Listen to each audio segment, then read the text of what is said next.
What is up, everyone, and welcome back to my YouTube channel. Today we'll be reacting to the tragic story of Marco Simoncelli. I hope I pronounced that right.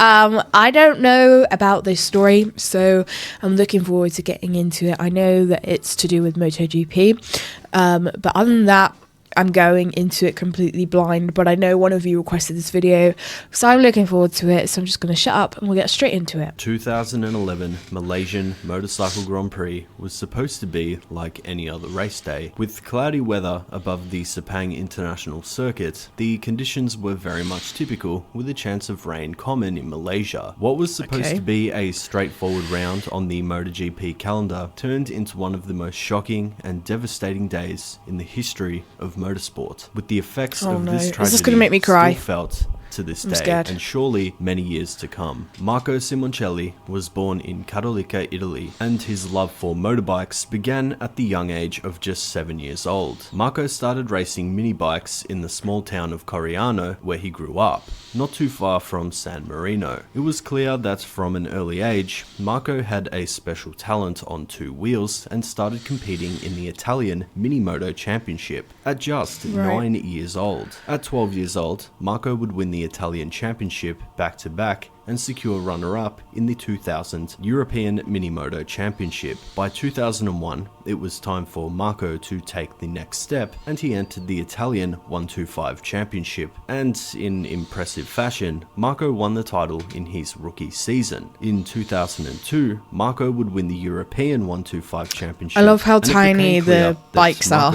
in like the junior an exciting categories. Talent. Quickly navigating his way up the ladder in great style, Marco would now compete in the 125 World Championship, finding his bearings in a new challenge, but still managing to score points. Marco's first win would arrive in 2004 at Jerez, where he secured pole position, but dropped down to second. Marco would still manage to win the difficult race after Casey Stoner crashed out in the final stages. This may have been Marco's only podium of the year, but things were about to get a whole lot better in just 4 years' time. The next year, Simoncelli would stand on the podium 6 times with a win at the opening race in Spain. Marco would finish 5th in the championship and now made his jump to the 250 World Championship. Marco wouldn't stand on the podium in 2006 or 2007, but was a consistent point scorer, securing 24 points finishes out of 33 races in 2006 and 2007 combined. Marco was a solid performer with a promising future lined up for him, and 2008 would be a glorious year for the young rider, winning the championship in his 3rd attempt in the 250 class. Out of 16 races, Marco stood on the podium 12 times and took 6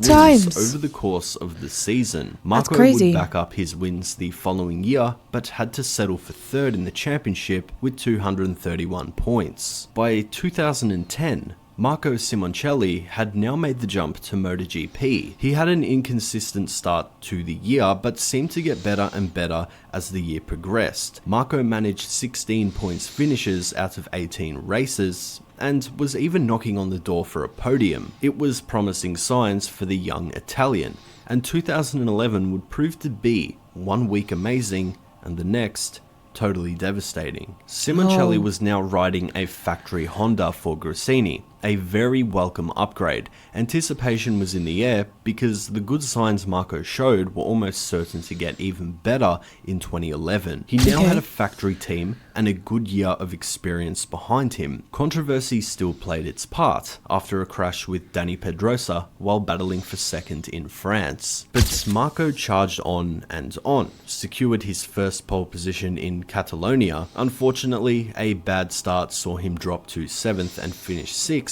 but at the Czech Republic Grand Prix, Marco would secure his first podium in MotoGP with a P3. At race 16 at Phillip Island in Australia, Marco Simoncelli finished P2, his best finish ever.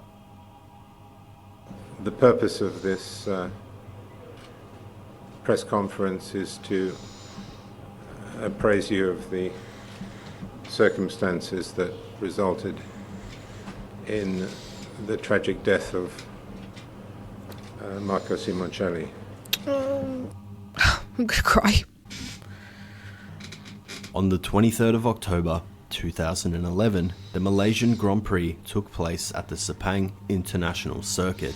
Just 2 laps into the race, an accident involving Marco Simoncelli, Colin Edwards, and Valentino Rossi caused an instant red flag. While Marco was in 4th position, he lost control and moved into the path of Colin Edwards and Valentino Rossi. With Edwards and Rossi both powerless to stop the collision from happening, the 3 collided and Marco Simoncelli would lose his helmet during the accident. The accident was both shocking and distressing for those in attendance and for fans watching at home. The graphic scenes are something I've decided not to include in this video, but the replay exists online and has been viewed by millions. It was described as a freak accident, something that shouldn't have ended the way it did. The rest of the Grand Prix was cancelled due to this shocking incident. Experts who examined the footage believe that the crucial moment was that his tyres never lifted from the track, making Simoncelli a passenger at this point, with absolutely nowhere to go. There was nothing Rossi or Edwards could have done to avoid the collision, and the result of the crash is the worst outcome that could have happened. One big talking point from the tragedy was the helmet which came off Marco's head during the accident. The impact was so hard that the strap broke from the mounting point. Helmets were required to have a minimum braking strain of 750 kilograms. So as you can imagine,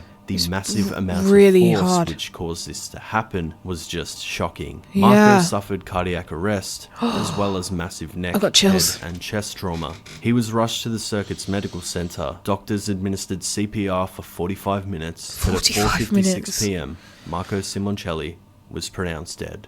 The racing world was in total shock and devastation. A 24-year-old promising talent, only 24, so young, most tragic way imaginable. Accompanied by his father Paolo, his fiancée Kate, as well as his mentor and friend Valentino Rossi, Marco was flown back to Italy where his funeral would take place. Fans were allowed to pay their respects with his 250cc Championship Galera bike on display alongside his 2011 MotoGP Honda. The scenes from the funeral are absolutely devastating, and it's clear to see how heavy this loss was to all that knew him. Roughly 20,000 people attended the funeral, which was broadcast on 2 of Italy's major networks. Tributes were pouring in for the young star, with Misano renaming themselves to Misano World Circuit Marco Simoncelli. Jenson Button, Formula 1 world champion who scored a P2 at the 2011 Indian Grand Prix, dedicated his drive to Marco Simoncelli, and Dan Weldon, IndyCar driver who died at the Las Vegas Motor Speedway just a few days before Marco. A year later at the Malaysian Grand Prix, Felipe Massa and Fernando Alonso, along with some others, returned to Turn 11 with a banner to honour Marco. All Italian Serie A matches held a minute's silence before the games, and AC Milan paid tribute to Marco. In his hometown, a local sports arena was renamed to Palazzetto dello Sport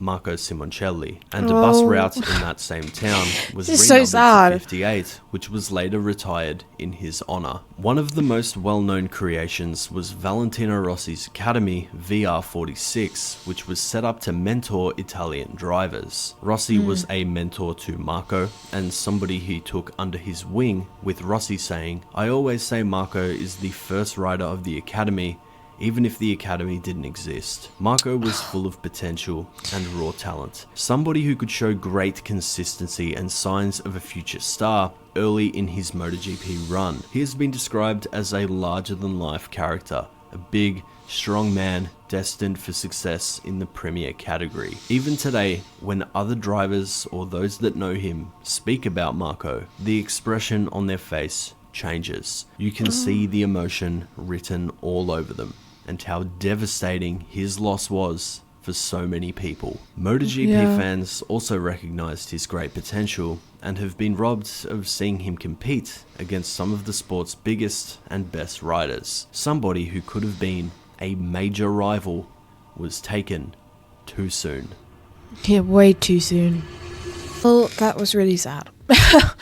I mean, it was amazing to see like his story from the beginning, but then obviously the accident was not nice to watch. Even though they didn't show the accident.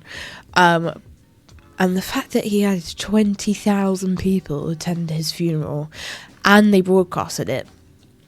And then there were people paying tributes in every sport possible shows just how big of an impact he had on everyone. Yeah, 24, that's so young.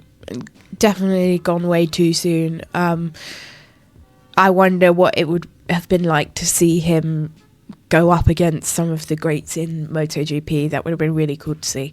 But nevertheless, that was a really good video. So thank you to the people who requested this video. And with that being said, if you have any other videos that you'd like me to react to, drop them in the comments. I'm working my way through everybody's suggestions at the moment. If you did want to check out any of my other socials or become a Patreon member and get early access to videos like this or top priority over your suggestions, then you can do all of that down below. But I hope you enjoyed today's reaction, and I will catch you next time for the next one. Bye!